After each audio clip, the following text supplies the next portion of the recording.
We want to update you on a local apartment fire on Jacksonville's north side. It took firefighters close to 4 hours to contain it. News for Jax reporter Renee Benenati has been at that scene all day today. She's joining us live now. Renee?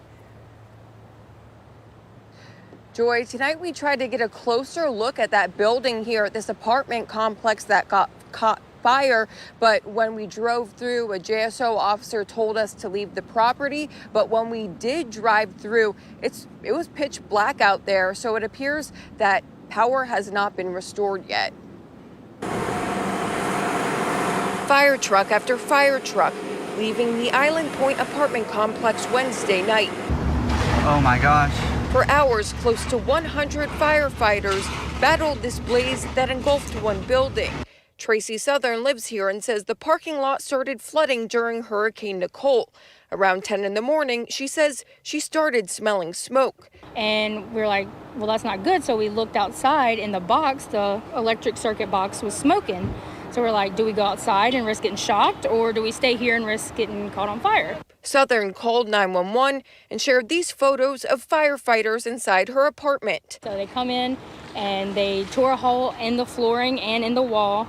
And they said there was no insulation barrier in between our sheetrock and the breaker box, and that it was on fire underneath.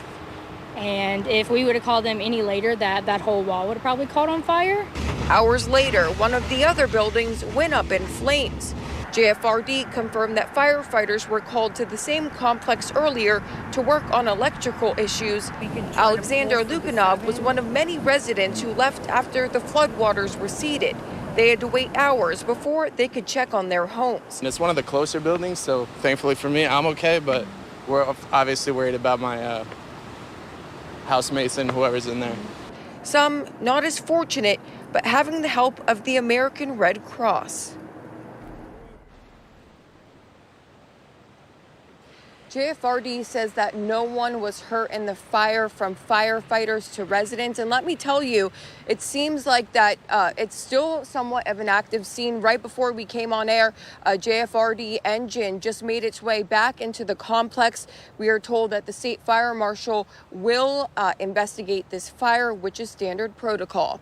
Reporting live on the north side, Renee Benenati, Channel 4, the local station.